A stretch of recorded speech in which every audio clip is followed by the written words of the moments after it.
Hello વિદ્યાર્થી મિત્રો, કેમ છો? સ્વાગત છે તમારું. મિત્રો, આજે આપણે ધોરણ 9ના વિષય ગુજરાતીની અંદર આપણો બીજો પાઠ ચોરી અને પ્રાયશ્ચિત, જે આપણે પહેલે જોયું તો એક કાવ્ય હતું, બીજો જોઈ રહ્યા છીએ આપણો પાઠ છે જેને લખવામાં આવે છે. બરાબર, આ પાઠનું નામ છે ચોરી અને પ્રાયશ્ચિત, જે બહુ જ ઇન્ટરેસ્ટિંગ પાઠ છે. અને જે તમને પાછળ દેખાય છે, આ પાઠના લેખક છે ગાંધીજી, આપણા જે રાષ્ટ્રપિતા છે. એ ચોરી અને પ્રાયશ્ચિતનો સાહિત્ય પ્રકાર છે આત્મકથા ખંડ, અને લેવામાં શેમાંથી સંદર્ભ એટલે લેવામાં આવ્યો, શેમાંથી લેવામાં આવ્યું છે કે સત્યના પ્રયોગોમાંથી લેવામાં આવ્યું છે. તો ચલો આપણી ઇન્ટરેસ્ટિંગ જર્ની, આપણી ઇન્ટરેસ્ટિંગ સફર શરૂ કરીએ. આજનું લેક્ચર શરૂ કરીએ. તો તમે તમારી બુક ખોલો, એની અંદર હું વાંચતો જાઉં છું અને તમને સમજાવતો જાઉં છું. બરાબર, તો આપણે બહુ ઇન્ટરેસ્ટિંગ પાર્ટ છે ચોરી અને પ્રાયશ્ચિત. તો ચોરી મતલબ કે આપણને ખબર જ છે, ચોરી. અને પ્રાયશ્ચિત, પ્રાયશ્ચિત એટલે કે પસ્તાવો. તો કે અહીં ગાંધીજી એ વાત કરે કે છે કે એમને ચોરી કરી એના પછી એમને પસ્તાવો થયો, એની વાત આ પાઠની અંદર ગાંધીજી કરે છે. બરાબર, જો આપણે કેવું હશે, એક પાઠ હશે, એક કાવ્ય હશે. પહેલાં શરૂઆત કાવ્યથી થઈ, પછી પાઠ હશે, ફરતી કાવ્ય હશે, ફરતી પાઠ હશે, અને પછી વ્યાકરણ હશે. બરાબર, એવી રીતે આપણા જે એકમો છે બધા ચાલુ છે. ઓકે, તો આપણો બીજો પાઠ છે ચોરી અને પ્રાયશ્ચિત. તો પહેલીની પ્રસ્તાવના જે ઉપર જે આપેલું છે આપણે વાંચીએ, તમે બી એમાં ધ્યાન રાખતા રહેજો. બરાબર, તો આના લેખક છે ગાંધીજી. તો ગાંધીજીના ઉપનામ આપેલા છે બાપુ, રાષ્ટ્રપિતા, મહાત્મા. આ ગાંધીજીના ઉપનામ છે. શું નામ છે એમના? ઉપનામ. એટલે કે શું, અમુક એવું હોય કે જે વ્યક્તિ જન્મ્યું હોય ને એ નામથી આપણે ના ઓળખીએ, પણ એને આપણે કંઈક એના ગુણના આધારે એને આપણે કંઈક અલગ રીતે ઓળખતા હોઈએ, એને ઉપનામ કહેવાય, બિરદું કહેવાય. બરાબર, તો ગાંધીજીને આપણે શું તરીકે ઓળખીએ? બાપુ તરીકે ઓળખીએ. રાષ્ટ્રપિતા, પતિ નહીં, પતિ અલગ હોય ને પિતા અલગ હોય. રિયલ લાઈફમાં એવું હોય, પતિ અને પિતા મને અલગ અલગ હોય. એવી રીતે ગાંધીજી આપણા રાષ્ટ્રપિતા છે, પતિ નહીં. રાષ્ટ્રપતિ તો અલગ પદ આવે. બરાબર, રાષ્ટ્રપતિ તો બદલાતા રહે, પિતા કદી બદલાય નહીં. રેડી, પતિ બદલાય પણ પિતા ના બદલાય. જસ્ટ બીજું મહાત્મા એમનું ઉપનામ છે. પૂરું નામ એમનું કહીએ તો મોહનદાસ કરમચંદ ગાંધી. ગાંધી એમની અટક હતી. ગાંધી એમની શું હતી? અટક હતી. એનું પૂરું નામ શું હતું? મોહનદાસ કરમચંદ ગાંધી. ગાંધીજીનો જન્મ પોરબંદરમાં થયો હતો. કઈ જગ્યાએ થયો હતો? પોરબંદરમાં. ક્યારે થયો હતો? તો કે 2 ઓક્ટોબર 1869 ઉપર આપેલું. 2 ઓક્ટોબર 1869, જેને આપણે ગાંધી જયંતિ તરીકે ઉજવીએ છીએ. જેને આપણે શેના તરીકે ઉજવીએ? ગાંધી જયંતિ. જયંતિ મીન્સ જન્મ્યા હોય એની ખુશીમાં રજાઓ. તેમના પિતા કરમચંદ ગાંધી, એમના પિતાનું નામ શું હતું? કરમચંદ ગાંધી. એમનું નામ હતું મોહન. પોરબંદર રાજ્યના દિવાન હતા. દિવાન એટલે કે દીવાના નહીં, દીવાના નહીં. દિવાન મીન્સ એક અલગ શબ્દ, અલગ વસ્તુ. બરાબર, હિન્દીમાં કે દીવાના હોય એ નહીં. દિવાન મીન્સ એક અલગ વસ્તુ. માતાનું નામ શું હતું? પૂતળીબાઈ. પોરબંદર, રાજકોટ અને ઇંગ્લેન્ડમાં અભ્યાસ કર્યો. એમને કઈ જગ્યાએ અભ્યાસ કર્યો? તો પોરબંદરમાં. પહેલાં તો જ્યાં જન્મ્યા હોય અહીંયા કને કરે ને બધું અભ્યાસ. પછી રાજકોટ ગયા ને પછી ઇંગ્લેન્ડમાં એમનો અભ્યાસ કર્યો. તેમને ઇંગ્લેન્ડમાંથી કાયદાની ઉપાધિ મેળવી. ઉપાધિ એટલે કે એવી ઉપાધિ નહીં કે ઉપાધિ આવી છે, એ ઉપાધિ નહીં. ઉપાધિ મીન્સ કે કાયદાની એમને શું મેળવ્યું? મતલબ કે ટૂંકમાં કહીએ ને આપણે લોયર ડિગ્રી, લોયર આપણે વકીલની એમને ડિગ્રી મેળવી. ટૂંકમાં કહેવા જઈએ તો એ. દક્ષિણ આફ્રિકામાં હિન્દીઓના હક માટે અને ભારતમાં આઝાદીનું એમને નેતૃત્વ તેમણે કર્યું. તેમની આત્મકથા. હવે આત્મકથા એટલે શું? પોતાના વિશે લખવું એને કહેવાય આત્મકથા. કે મારા જીવનમાં આવું હતું, આવું થયું હતું, એને આત્મકથા કહેવાય. અને આત્મકથામાંથી તમે કોઈ એક નાનો ભાગ લો એને કહેવાય આત્મકથા ખંડ. તો આખી ગાંધીજીને એક આત્મકથા છે, એ આત્મકથામાંથી આપણે એક ભાગ લેવામાં આવ્યો, એટલે આનો સાહિત્ય પ્રકાર થયો આત્મકથા ખંડ. ખંડ એટલે એક નાનો ભાગ, એનો એક ભાગ છે. તેમની આત્મકથા સત્યના પ્રયોગો એમની એક આત્મકથા છે, જેની અંદર મેં પોતાના વિશે વાત કરીએ. સત્યના પ્રયોગો અનેક ભાષામાં અનુવાદ થયો છે. ગુજરાતીમાં, હિન્દીમાં, તમિલમાં, બધી અલગ અલગ ભાષાઓની અંદર એનો શું થયો છે? અનુવાદ થયો છે. બરાબર, દક્ષિણ આફ્રિકાના સત્યાગ્રહનો ઇતિહાસ. આ બી એક શું છે? એમનો પુસ્તકો છે, એમના નોંધપાત્ર પુસ્તકો કયા છે? યાદ રાખજો. દક્ષિણ આફ્રિકાના સત્યાગ્રહનો ઇતિહાસ, આરોગ્યની ચાવી, આરોગ્ય વિશે ગાંધીજી સમજાવશે. અનાશક્તિનો યોગ, હિન્દ સ્વરાજ્ય, સર્વોદય, મંગળ પ્રભાત, આ બધા શું છે એમના નોંધપાત્ર પુસ્તકો છે. તેમને હજારો પત્રો લખેલા છે, ઘણા બધા પત્રો ગાંધીજીએ લખેલા છે. ગાંધીજીનો અક્ષરદેહ ગ્રંથ શ્રેણીમાં તેમના લખાણો સંગ્રહાયા છે. જે લખાણો છે એમને જે લખ્યા છે એ કેમાં સંગ્રહાયેલા છે? તો સંગ્રહાયેલા છે ગાંધીજીનો અક્ષરદેહ, એની અંદર સંગ્રહાયેલા છે. તો પહેલું છે ઉપરનું જે પેરેગ્રાફ આપણે મેં પહેલાં બી તમને સમજાવ્યું હતું. ઉપરનો પેરેગ્રાફ શું આપણને લેખક વિશે માહિતી આપે છે. નીચેનો પેરેગ્રાફ છે પાઠની અંદર શું આવે છે આપણને સમજાવશે. અને આ આપણને મોટા પ્રશ્ન લખવામાં બહુ મદદરૂપ થશે, એટલે આને યાદ રાખવું ખૂબ જરૂરી છે. તો સ્ટોરી શું કહે? ટૂંકમાં કહીએ તો આપણે ટ્રેલર, પિક્ચર પહેલાં કે ટ્રેલર આવે યા ટ્રેલર કહે, બરાબર. શું કહે? તો કે ગાંધીજીની આત્મકથા સત્યના પ્રયોગોમાંથી લેવામાં આવ્યું છે.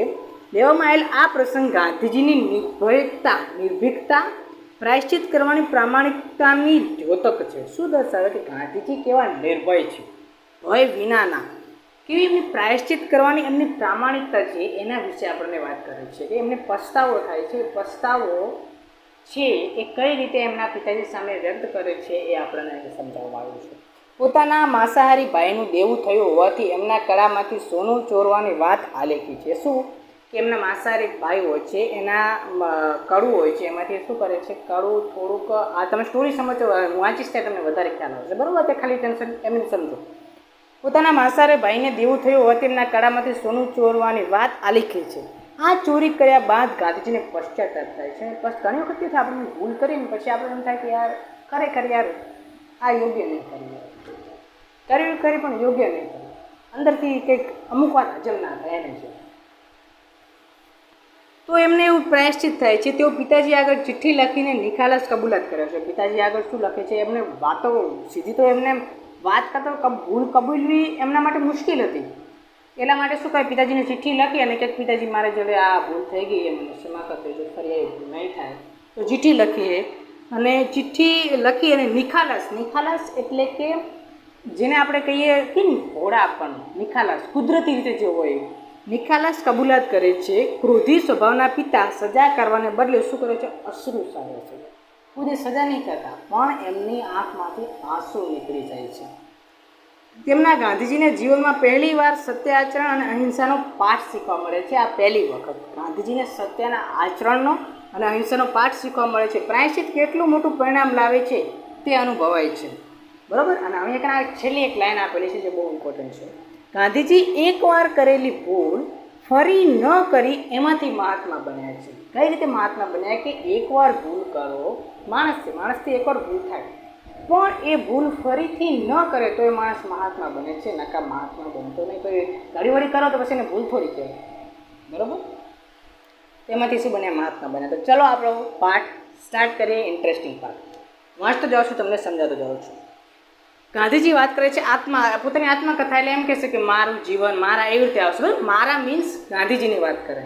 મારા એક સગાની સાથે ગાંધીજી વાત કરે, મને બીડી પીવાનો શોખ થયો. સગો એટલે કોઈ એમનો કાકાનો છોકરો હોય, ભાઈનો છોકરો હોય કે બાનો છોકરો હોય, આપણે કઝન ટૂંકમાં કહીએ તો સગો ભાઈ નહીં આવે, કોઈક સંબંધી, બરાબર. એમના જોડો ગાંધીજી જેવડો જ હશે. સગાની સાથે એમને બીડી પીવાનો શોખ થયો. હવે કેવું હોય કે નવું જેમ આપણે મોટા થઈએ એમાં આપણા અંદર નવી બધી ક્રિએટિવિટી ઉત્પન્ન થાય. આપણને લોકો જે મોટા બધી વસ્તુ કરતા હોય કરવાની ઈચ્છા થાય કે આવું કરીએ, કંઈક શું આમાં મજા શું હોતી હશે. તો ગાંધીજીએ બસ એ જ રીતે એમના કઝનની સાથે એમને શોખ થયો, એમના ભાઈ સાથે. અમારી પાસે પૈસા તો મળે, એની પાસે નાના હોય આવું મળે કે પૈસા થોડી મળે, બરાબર. નાના હતા ગાંધી, એટલે એટલા બધા બી નાના નહીં, 12 વર્ષની ઉંમર હશે, 12-13 વર્ષની, બરાબર. એટલે પૈસા તો કંઈ મળે નહીં, કમાતા તો હોય નહીં. બીડી પીવામાં કંઈ ફાયદો છે તો એની ગંધમાં જ મજા છે એવું અમે એવું તો એમ બેમાંથી એકેને નહોતું લાગ્યું, પણ કેવળ ધુમાડો કાઢવામાં જ કંઈક રસ છે એવું લાગેલું. એ બંનેને શું લાગેલું કે આ જે બીડી પીએ ને એમાં કંઈ જે ગંધમાં તો કંઈ નહીં, પણ ધુમાડો નીકળે ને એમાં જ કંઈક મજા હશે એવું અમને લાગે. બધા બીડી પીએ ને ગંધમાં તો મને એટલી મજા નહીં આવતી, પણ ધુમાડા નીકળે ને એટલે આમ ક્રેઝ જેવો લાગે આમ, એટલે એમાં મને રસ લાગે એવું કંઈક હશે. મારા કાકાને બીડી પીવાની ટેવ હતી. મારા કાકા એટલે ગાંધીજીના કાકા એટલે એના પપ્પાના નાના ભાઈ હશે, એમને બીડી પીવાની ટેવ હતી ને તેમને તથા બીજાને ધુમાડા કાઢતો જોઈ અમને પણ ફૂંકવાની ઈચ્છા થઈ. બરાબર, એ બીડી પીતા હોય ને બીજા બીડી પીતા હોય એટલે અમને ઈચ્છા થાય કે ભાઈ યાર મોટા લોકો પીએ છે આપણે ટ્રાય કરીએ યાર કેવી મજા આવતી હશે, કંઈક મજા હશે નહીં. પૈસા તો ગાંઠે ના મળે, પૈસા તો હોય નહીં કારણ કે નાની ઉંમર. એટલે કાકાના બીડીના ઠૂંઠા ફેંકી દે ચોરવાનું અમે શરૂ કર્યું. તો ગાંધીજીએ શું કર્યું કે જે કાકા હોય ને ઠૂંઠા એટલે શું, બીડી પીધ્યા પછી જે ભાગ વધ્યો હોય નાનો એને ઠૂંઠા કહેવાય. ઠૂંઠામાંથી થોડો ધુમાડો નાખે. તો ગાંધીજીએ એ ચોરું કર્યું, એ અને એમના કઝન મતલબ કે ભાઈએ એ ચોરવાનું શરૂ કરે. બરાબર, પછી શું થાય છે આગળ, પણ ઠૂંઠા કંઈ હર વખતે મળી ન શકે. એવું જરૂરી નહીં કે ઠૂંઠા દર વખતે મળે જ. અમુક વાર કચરામાં જતા આવે કચરા ભેગા, એવું જરૂરી નહીં કે દર વખતે મળે જ. અને એમાંથી બહુ ધુમાડો ના નીકળે કારણ કે છેલ્લો ભાગ વધ્યો હોય એમાંથી શું ધુમાડો નીકળે બહુ નીકળે.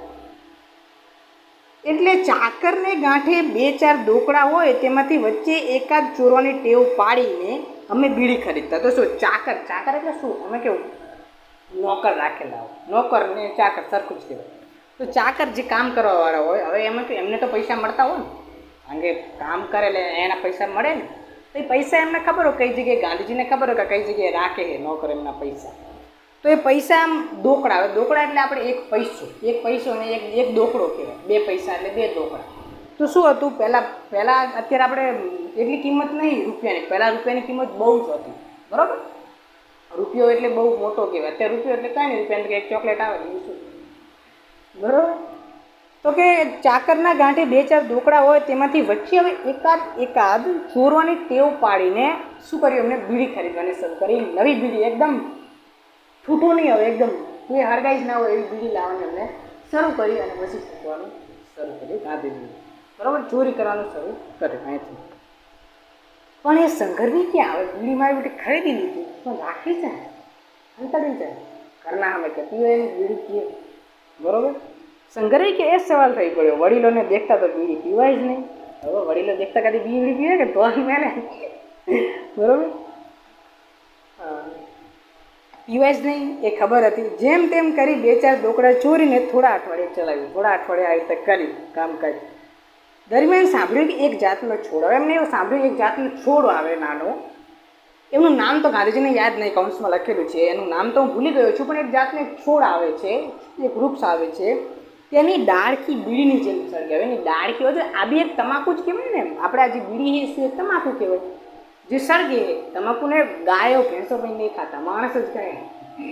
બરાબર, તો હવે એક પ્રકારનું એક ઝાડ આવે, એમને ખબર પડી કે એની જે ડાળખી હોય એને બીડીની જેમ સળગે છે. એમને એવું સાંભળવા મળ્યું. તે પી શકાય છે. અમે એ બીડી ફૂંકતા એમને શું કર્યું ભાઈ, એ ડાળખી લાવી અને એને ફૂંકવાનું શરૂ કર્યું ગાંધીજી અને એમના જે ભાઈ હતા એમ, હાગા ભાઈની કઝિન એટલે યાર કાકાનો છોકરો કે ભાઈનો છોકરો, મામાનો છોકરો. પણ સંતોષ ન થયો યાર. જે રિયલની એની મજા હોય એમાં થોડી મજા આવે. એ છોડ અલગ ને બીડી અલગ ભાઈ, વસ્તુ અલગ ને યાર. બરાબર, અમારી પરાધીનતા અમને સાલવા લાગી. પરાધીનતા એટલે શું, આધીનતા એટલે કોઈ ઉપર ડિપેન્ડ રહેવું, પરાધીનતા એટલે કોઈ ઉપર ડિપેન્ડ ન રહેવું. મતલબ કે અમે બીડી ઉપર ડિપેન્ડ નહોતા કારણ કે બીડી મળતી નથી. રેડી, પરાધીનતા અમને સાલવા લાગી યાર, તોડાવડ થવા માંડી. કઈ વસ્તુ છે ને આપણે વ્યસનવાળા છે ને તોડાવડ થવા માંડી. હાલાકે ગાંધીજીનું વ્યસન નહોતું થયું પણ તોય તોડાવડ એમને થવા માંડી. વડીલોની આજ્ઞા વિના તો કંઈ જ ન થાય એ દુઃખ થઈ પડ્યું. હવે એમની આજ્ઞા વિના તો કશું થાય નહીં, દુઃખ થઈ પડ્યું. અમે કંટાળ્યા અને અમે આપઘાત કરવાનો નિશ્ચય કર્યો કે માણસ જોડે કંઈ ના હોય ને ભાઈ, માણસ શું કે હવે મારી જવું બસ, હવે પૂરું કરી દીધું. યાર આ મુમેન્ટને સાચો કંઈક આનાથી આગળ થશે જ લાઈફમાં. એવું નહીં કે આટલે જ એમ થઈ જાય, કંઈક આગળ થાય. ઓકે, તો ગાંધીજીએ એ જ કર્યા કે હવે મરી જવું કે હવે નહીં જીવું. પણ આપઘાત કરવો, આપઘાત કઈ રીતે કરવો યાર, મરવું કઈ રીતે, મરવું તો હોય તો મરવું કઈ રીતે યાર. ઘરેથી મરાયેલી ઝેર કોણ આપ્યું, ઝેર આલશે કોણ? અમે સાંભળ્યું કે ધતુરાના ડોડવાના બી ખાઈએ, એક ધતુરો હોય એના બી ખાઈ જાઓ ને તો શું થાય, મૃત્યુ નિપજે, એટલે કે એનાથી મૃત્યુ થઈ જાય. એક પ્રકારનો ધતુરો હોય એના તમે બી ખાઓ તો ગાંધીજીએ એવું વિચાર્યું કે એમને ખબર પડી કે સાંભળ્યું કે ધતુરાના ડોડવાના બી ખાઈએ તો મૃત્યુ નિપજે. અમે વગડો જે હોય અહીંયા કને જ મળે, વગડામાં જઈએ મેળવી લાયા, એ લઈ આવ્યા સંધ્યાનો સમય શોધ્યો કે સાંજનો સમય ભાઈ આ ટાઈમે આપણે હવે ટપકી જવું બરાબર. સમય ગોત્યો ગાંધીજીએ, સંધ્યાનો સમય શોધ્યો. કેદારજી મીન્સ મારા ખ્યાલથી શંકર ભગવાન થતા હશે ને, કેદારનાથ આવે ને. કેદારજી મંદિરે દીપમાળમાં ઘી ચડાવ્યું, ભગવાનને ઘી ચડાવ્યું કે ભગવાન હવે આવી રહી, ઘી ચડાવ્યું, દર્શન કર્યા અને એકાંત સુધી ગયું, કોઈ એ નહીં, ચલો હવે જઈએ. પણ ઝેર ખાવાની હિંમત ના ચાલે, મારી બધી બીક લાગે યાર. શું કઈ રીતની બીક લાગે? તુરંત મૃત્યુ નહીં થાય તો માની લો કે કાઢું બીજ મૃત્યુ ના થયું અને બેભાન થઈ જાય ને, ઘરનાને ખબર પડી, ઘરના હોસ્પિટલ લઈ જાય હરખા થઈ જાય તો પછી 2-4 તોલો પડે ને, મરવા જતો તો હા 2-4 તોલા ખાવી પડે, એટલે કે તરત મૃત્યુ નહીં થાય તો મરીને શું ના મરીને શું ફાયદો યાર? જીવો યાર, લાઈફ મળીને જીવો. પરાધીનતા કા ના ભોગવું છૂટવું. પરાધીનતા મતલબ કે યાર આવી તડપ ફેર એને ભોગવીને યાર પાર કરો યાર. છતાં 2-4 ખાધા, હિંમત તો ના ચાલી પણ 2-4 ખાઈ લીધા. બીજા ખાવાની હિંમત જ ના ચાલી. બંને મોતથી ડર્યા અને રામજીના મંદિરે જઈ દર્શન કરી શાંત થઈ જવું જોઈએ. રામજીના મંદિર જઈ દર્શન કરીને આ વાત હવે ભૂલી જવી જોઈએ એવું કહે. અને આપઘાતની વાત ભૂલી જવાય એવો ઠરાવ કર્યો. બંને રામજીના મંદિર જઈ પગે લાગી, જય ભગવાન ભૂલ થઈ ક્ષમા કરી દેજે, હવે નહીં થાય. હું સમજો કે આપઘાત કરવાનો વિચાર સહેલો. આપઘાત ગમે ઘણા કહે કે આ કંઈ નહીં કહેતા, બહુ વધારે પડતું બોલ્યું ને તો હું પડી જઈશ હોય. પણ વાત કરી સહેલી પણ આપઘાત કરવો મુશ્કેલ. બરાબર, એવું ગાંધીજી કહે કે આપઘાત કરવાનો વિચાર સહેલો છે પણ આપઘાત કરવો તો સહેલો નથી. આથી જ્યારે કોઈ આપઘાત કરવાની ધમકી આલે, કોઈ બી ગાંધીજીની ધમકી આલે આપઘાત કરવાનો, તમે જો આ મારું કામ નહીં કર્યું ને તો હું આપઘાત કરી લઈશ, તો ગાંધીજીને મારી ઉપર બહુ ઓછી અસર થાય. ગાંધીજીને ઓછી અસર થાય કે ભાઈ વાત કરવી એની યાર, રિયલમાં આટલું થતું નહીં, કઠિન હોય ખૂબ કામ. આવી મુદ્દત થતી જ નહીં એમ કહું તો ચાલે, કંઈ અસર થતી જ નહીં મારા ઉપર, કારણ કે મને ખબર મેં ફીલ કરી બરાબર, કંઈ અસર થતી જ નહીં. આ આપઘાતના વિચારનું પરિણામ એ આવ્યું કે અમે બંને એકથી બીડી ચોરી પીવાની તેમજ નોકરના દોકડા ચોરવાની અને તેમાંથી બીડી લઈ ફૂંકવાની ટેવ ભૂલી ગયા. આનું પરિણામ શું આવ્યું કે અમે જે નોકરના જે દોકડા ચોરતા હતા એ ચોરવાનું બંધ થઈ ગયું અને જે બીડીના ઠૂઠા ચોરતા હતા એ બી અમારું બંધ થઈ ગયું. બરાબર, આ સજા મળી. ઓકે, મોટપણે બીડી પીવાની ઈચ્છા જ મને કદી નથી થઈ અને એ ટેવ જંગલી, ગંદી અને હાનિકારક છે. મોટા થયા ત્યારે ગાંધીજીને પછી ક્યારે ઈચ્છા થઈ જ નહીં બીડી પીવાની. અને ગાંધીજી કેવું કહે છે, આ ટેવ જંગલી, ગંદી અને હાનિકારક છે. જંગલી છે યાર, જંગલી પ્રકારની છે, ગંદી અને હાનિકારક મતલબ આપણે સ્વાસ્થ્યને બી નુકસાન પહોંચાડે છે એમ મેં સદાય માન્યું છે. બીડીનો આટલો જબરદસ્ત શોખ દુનિયામાં કેમ છે એ સમજવાની શક્તિ હું કદી મેળવી શક્યો નથી. કે યાર બીડી પીવાની આટલો શોખ શું હોય કોઈને? એ ગાંધીજીને કદી ખબર જ ના પડી, એમને જીએ ત્યાંથી ખબર ના પડે કે લોકોને આટલી બીડી પીવાનો શોખ શું મજા શું. જે આ ગાડીના ડબ્બામાં ઘણી બધી બીડી ફૂંકાતી હોય ત્યાં બેસવું મને ભારે થઈ પડે, કારણ કે ધુમાડો નીકળે યાર અજીબ પ્રકારનો હોય ને ધુમાડાથી હું ગુંગળાઈ જાઉં. શું થાય છે? ગુંગળામણ થાય છે ગાંધીજીને. બરાબર, આ ગાડી એટલે કે જે આગથી ચાલતી ગાડી. આગળ બીજા પેજ ઉપર બીડીઓના ઠૂઠા ચોરવા અને તેને અંગે ચાકરના દોકડા ચોરવા એ દોષ કરતાંય બીજો એક દોષ, ચોરીનો દોષ જે મારાથી થયો તેને હું વધારે ગંભીર ગણું છું. ગાંધીજી એક વાત કરે છે કે આ વાત મારા નાનપણની 12 વર્ષનો હતો એના કરતાં પણ એક બીજો દોષ જે મારાથી થયો, એક ગંભીર દોષ બીજો થયો છે એની વાત ગાંધીજી કરે છે. શું કરે છે? શું ફરતી વાત સમજાવું કે બીડીઓના ઠૂંઠા ચોરવા ને તે અંગે ચાકરના દોકડા ચોરવા એ દોષ કરતાંય બીજો એક ચોરીનો દોષ જે મારાથી થયો તેને એ શું ગાંધીજી વધારે ગંભીર ગણે છે. બીડીનો દોષ થયો ત્યારે ઉંમર 12-13 વર્ષની હશે એવું ગાંધીજી કહે છે. કદાચ તેથી ઓછી હશે, કદાચ 11 વર્ષ 10 વર્ષ હોય, બહુ નાના કહે. બીજી ચોરી વેળાએ ઉંમર 15 વર્ષની હતી. કેટલી વર્ષની? બીજી જ્યારે ચોરી થઈ ત્યારે એમની ઉંમર હતી 15 વર્ષની. જો પહેલી ચોરીની વાત કરી, પછી આ બીજી ચોરીની વાત કરે, 15 વર્ષની હતી. આ ચોરી મારા માંસાહારી ભાઈના સોનાના કળાના કકડાની હતી. હવે જો એમાં કેવું હોય, એમનો એક ભાઈ હતો, મોટો ભાઈ, એ માંસાહારી મતલબ માંસ આહાર લેતો હશે એટલે માંસાહારી લખ્યું છે. સોનાના કડા, હવે જો આમાં કેવું હોય ગાંધીજી પાસે તો કશું એ કમાતા ના હોય, પણ મોટો ભાઈ હોય, મોટો ભાઈ એને કદાચ પિતાજીએ સોનાનું કડું કરાવી આવ્યું હોય, અથવા એના સસરામાંથી કે કોઈ આપ્યો હોય, બરાબર, મતલબ મોટો ભાઈ હોય એને તો હોય ને કંઈક સોનાનું, કદાચ ખુદે કમાતો હોય, પણ લગભગ તો એના પપ્પાએ ગાંધીજીના પિતાજીએ કંઈક એને સોનાનું કડું કરાવી આપ્યું હશે, બરાબર, મોટો ભાઈ એને. તો શું થયું કે સોનાના કડાના કકડાની હતી, સોનાનું કડું હતું એનો એક નાનો ભાગ એટલે કે કકડું એની હતી. તેમણે નાનું સરખું એટલે 25 રૂપિયાનું કરજ કર્યું હતું. જે ગાંધીજીના મોટા ભાઈ હતા એમનું શું કર્યું હતું, કરજ એટલે કે દેવું કર્યું હતું. કોઈ પાસેથી ઓછીના 25 રૂપિયા લીધા હતા. હવે શું થાય, 25 રૂપિયા આપી શકે એમ નહોતા, એટલે એમના માથે દેવું હતું.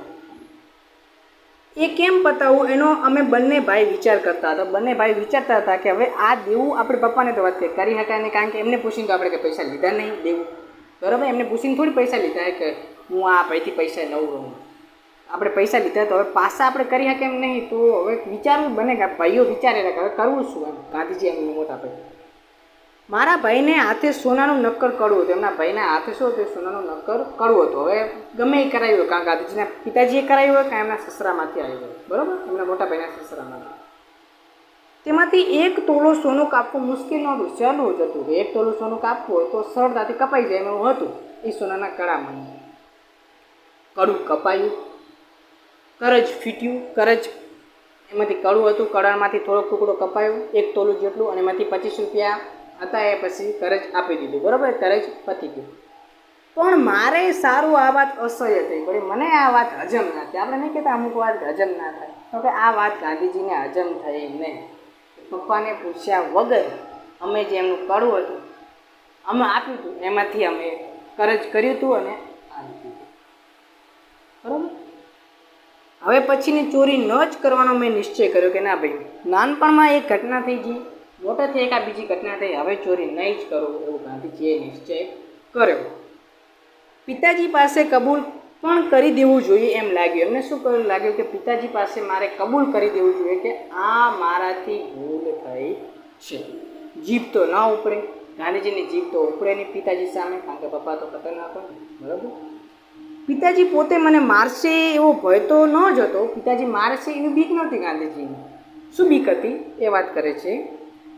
તેમણે કોઈ દિવસ અમને એકે ભાઈને તાડન કર્યું હોય એવું મને સ્મરણ નથી. એમને એવું કે યાદ નહીં કે અમે બે ભાઈને ગાંધીજી લગભગ 4 ભાઈ કે કેટલા કંઈક હતા, અમને યાદ નહીં. એમના ભાઈઓને ક્યારે તાડન એટલે કે વઢ્યા હોય એવું અમને યાદ નહીં ગાંધીજીને, કે એમના ભાઈને અને એમને ક્યારે વઢ્યા હોય એમનું યાદ નહીં. એટલે લગભગ વઢતા નહીં, અને મારતા તો વઢતા ના હોય તો મારવાની વાત જ શું. પિતાજી પોતે મને મારશે પણ એવું સ્મરણ નથી, પણ પોતે દુઃખી થશે, કદાચ માથું કૂટશે તો, ખુદ દુઃખી થશે, માથું કૂટશે તો એ જોખમ ખેડીને પણ દોષ કબૂલ કરવો જ જોઈએ એવું વિચાર્યું કે ના ભાઈ દોષ તો કબૂલ કરવો જ જોઈએ. ભૂલ થઈ છે યાર, આ તો કરવું જોઈએ. એ વિના શુદ્ધિ નહીં થાય યાર, એના વિના શુદ્ધિ તો નહીં જ થાય. દોષ કબૂલ કર્યા વિના શુદ્ધિ થશે નહીં એવું ગાંધીજી વિચાર્યું. એમ લાગ્યું. છેવટે શું લખ્યું, ગાંધીજીએ ચિઠ્ઠી લખીને દોષ કબૂલ કરવો અને માફી માંગવી એવો ઠરાવ અમને કર્યો. ચિઠ્ઠી લખીને શું લખ્યું કે જે એમને 11 વર્ષથી 12 વર્ષની ઉંમરે પહેલાં ભૂલ થઈ એ, પછી આ બીજો ભૂલ થઈ એ લખી અને માફી માંગવી જોઈએ એવો ગાંધીજીએ નિશ્ચય કર્યો. મેં ચિઠ્ઠી લખીને હાથો હાથ આપી. ચિઠ્ઠી લખી, હવે બોલાય હતું ને એટલે સીધી એમના હાથની અંદર મૂકી. ચિઠ્ઠીનો બધો દોષ કબૂલ કર્યો અને સજા માંગી કે તમે જે સજા થતી હોય મને આપો. પોતે પોતાના ઉપર દુઃખ ન વહારી લેવી આજીજીપૂર્વક વિનંતી કરી અને કીધું કે તમે ખુદ તમારા ઉપર દુઃખ ના લેતા, મારી ભૂલે યાર, એટલે યાર તો ના કહેવાય, મારી ભૂલે એવું એમણે કીધું. ને ફરી ભવિષ્યમાં ફરી એવો દોષ ન કરવાની પ્રતિજ્ઞા કરી કે ફરી ભવિષ્યમાં આવું કદી નહીં થાય એવું ગાંધીજીએ વાત કરી, બરાબર. ચિઠ્ઠીની અંદર, રિયલમાં તો નહીં, ચિઠ્ઠીમાં. મેં ધ્રુજતે હાથે, હવે બીક તો લાગે ભાઈ, મોમેન્ટ યાદ કરો કેટલું ખતરનાક છે. ધ્રુજતે હાથે ચિઠ્ઠી પિતાજીના હાથમાં મૂકી, પિતાજી એમના હાથમાં મૂકી.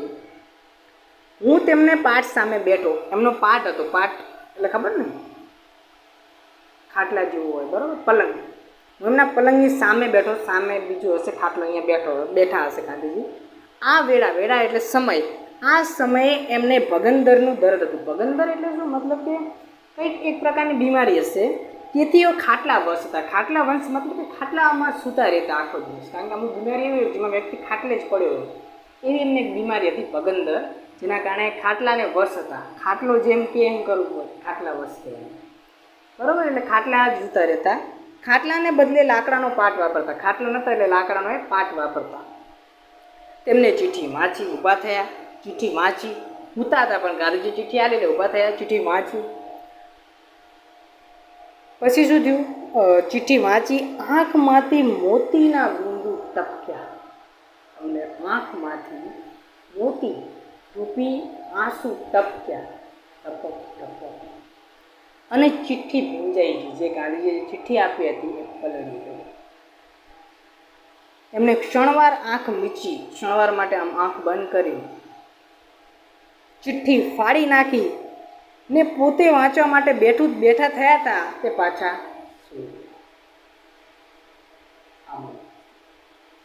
હું પણ રડ્યો, ગાંધીજી પણ રડ્યા, એમના આંખમાંથી પણ આંસુ નીકળી ગયા. એ જ દ્રશ્ય જોયું. પિતાજીનું દુઃખ હું સમજી શક્યો, પિતાજીનું દુઃખ ગાંધીજી સમજી શક્યા. એ પિતાનું દુઃખ શું હતું?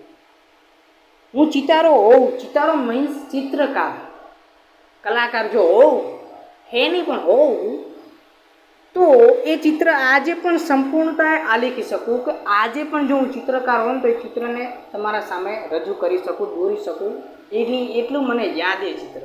પણ હાલાકી હું ચિત્રકાર નહીં એટલે દોરી ના શકું, પણ જો ચિત્રકાર હોત તો તમારા સામે ચિત્ર રજૂ કરી શકો, એટલું દ્રશ્ય મારા માઇન્ડની અંદર છપાઈ ગયું છે. એટલું જ તે આજે મારી આંખ સામે તરી રહ્યું છે. એ મોતી બિંદુના પ્રેમ બાણે, એ જે મોતી બિંદુ એ આંસુ હતા, એ આંસુએ મને વિંધ્યો મતલબ કે આ કેમ ખચાક તીર લાગી જાય, કોહરું નીકળી જાય દિલમાંથી, એવી રીતે એ મોતી બિંદુએ ગાંધીજીને વિંધ્યા. હું શુદ્ધ થયો. ગાંધીજી શું થઈ ગયા? શુદ્ધ થઈ ગયા. એ પ્રેમ તો જાણે જેને અનુભવ્યો હોય એ જાણે. આ પ્રેમ તો જેને અનુભવ્યો હોય જાણે ને, બધા થોડી ફીલ કરીએ કે આવું. પછી નીચે એક વાક્ય લખે છે, રામબાણ વાગ્યા રે હોય તે જાણે. રામબાણ જેને વાગ્યા હોય એ જાણી શકે, બીજું કોઈ ના જાણી શકે. અમુક વસ્તુ અમુક લોકો જ ફીલ કરીએ કે બધા ફીલ ના કરીએ, બરાબર. મારે સારું આ અહિંસાનો પદાર્થ પાઠ હતું. મને આ અહિંસાનો પાઠ શીખવા મળ્યો યાર. એ વેળાએ તો મેં એમાં પિતા પ્રેમ ઉપરાંત બીજું ન જોયું. એ વેળાએ મેં શું જોયું? પિતાનો પ્રેમ જોયો, બીજું કશું ન જોયું. પણ આજે હું એને શુદ્ધ અહિંસાના નામે ઓળખી શકું. એને શું ઓળખી શકું? શુદ્ધ અહિંસા. હિંસામાં તો કોઈને મારવું, અને શુદ્ધ અહિંસા મતલબ કે મારવું નહીં, શુદ્ધ અહિંસા તરીકે એને ઓળખી શકું છું. આવી અહિંસા જ્યારે વ્યાપક સ્વરૂપે પકડે ત્યારે તે પોતાના સ્પર્શથી કોને અલિપ્ત રાખે. આવી અહિંસા હોય તો કોઈને બાકી થોડી રાખે યાર. એના સામે ગમે આવે એ વ્યક્તિ ભીંજાઈ જાય. એવી વ્યાપક અહિંસાની શક્તિનું માપ કાઢવું અશક્ય છે, કે ભાઈ આનું માપ કાઢવું જ અશક્ય છે. માપ ના કાઢી શકાય. અમુક વસ્તુનું માપ ના કઢાય. એવું થોડું ભૂખ હોય, ભૂખનું માપ કઢાય, 1 કિલો ભૂખ લાગી, 2 કિલો ભૂખ લાગી, ના. અમુક વસ્તુનું માપ ના હોય. આવી શાંત ક્ષમા પિતાજીના સ્વભાવથી પ્રતિકૂળ હતી. અનુકૂળ એટલે કે યોગ્ય, ગુસ્સાવાળો હોય તો ગુસ્સા જ કરે, પણ પ્રતિકૂળ એટલે વિરુદ્ધ. પિતાજી ગુસ્સો કરશે. આવી શાંત ક્ષમા પિતાજીના સ્વભાવથી એકદમ વિરુદ્ધ હતી. પ્રતિકૂળ એટલે વિરુદ્ધ, નામ લીધો, વિરુદ્ધ હતી. તે ક્રોધ કરશે, કટુ વચન સંભળાવશે, કદાચ માથું કૂટશે એવું મેં ધાર્યું હતું. મને લાગે કાં તો મને વટશે, ટેડકાવશે, માથું કૂટશે, એવું કરશે. પણ આ તો એકદમ ઊંધું થયું યાર. એમના સ્વભાવથી એકદમ ઊંધું થયું. પણ એમને આટલી અપાર શાંતિ જાળવી એનું કારણ દોષ નિખાલસ કબૂલાત હતી. એનું કારણ શું? ગાંધીજી માને કે નિખાલસ કબૂલાત એટલે કે નિખાલસ એટલે કે એમને ભૂલ પણ એમને ખુદે પોતે કહી દીધું કે યાર મારા પિતાજી મારાથી ભૂલ થઈ ગઈ છે ને ફરીથી નહીં થાય, બરાબર. એમનો જે નિખાલસ છે, નિર્મળ છે, એમની આ કબૂલાત, એમને કબૂલાત કરી એ મહત્ત્વની બાબત છે. એના કારણે એમને શાંતિ જાળવી રાખી ગાંધીજીના પિતાજીએ. એમ હું માનું છું, ગાંધીજી માને છે. જે માણસ અધિકાર આગળ સ્વેચ્છાએ પોતાના દોષનો નિખાલસપણે અને ફરી કદી ન કરવાનો પ્રતિજ્ઞાપૂર્વક સ્વીકાર કરી લે છે તે શુદ્ધતમ પ્રાયશ્ચિત કરે છે. શું કહે છે ગાંધીજી? કે જે માણસ અધિકારી આગળ, જે અધિકારી હોય છે એની આગળ સ્વેચ્છાએ પોતાની ઈચ્છાથી પોતાનો દોષ નિખાલસપણે અને ફરી કદી ન કરવાનો પ્રતિજ્ઞાપૂર્વક સ્વીકાર કરી લે છે એ માણસ શું કરે છે? શુદ્ધતમ પ્રાયશ્ચિત એટલે કે પસ્તાવો કરે છે. રેડી? હું જાણું છું કે મારા એકરારથી પિતાજી મારા વિશે નિર્ભય થયા અને એમનો મહાપ્રેમ વૃદ્ધિ પામ્યો. બરાબર? શું હું જાણું છું કે મારા એકરાર મેં આજે ચિઠ્ઠી લખીને એમને આપ્યું એનાથી પિતાજી મારા વિશે નિર્ભય થયા. નિર્ભય એટલે કે ભય વિના, એમને કશું ભય નહીં કે ના ભાઈ ના ભાઈ આપણો છોકરો રહ્યો છે. અને એમનો મહાપ્રેમ છે, એમનો જે ગાંધીજી પ્રત્યેનો પ્રેમ છે એ વૃદ્ધિ પામ્યો. બરાબર? કે મારો દીકરો એ મને એની જે ભૂલ હતી એને કહી દીધું. તેમનો જે પ્રેમ હતો એ બી વૃદ્ધિ પામ્યો. તો શેમાંથી લેવામાં આવ્યું છે? તો કે સત્યના પ્રયોગોમાંથી. બહુ જ ઇન્ટરેસ્ટિંગ, બહુ જ મસ્ત પાઠ છે, ચોરી અને પ્રાયશ્ચિત. બરાબર? આશા રાખું છું તમને ખ્યાલ આવ્યો હશે. જો ના ખ્યાલ આવ્યો હોય તો તમે કમેન્ટ સેક્શનની અંદર પૂછી શકો છો. તમે અહીં આવ્યા, ભણ્યા, સમજ્યા બદલ તમારો થેન્ક યુ, આભાર, આવજો.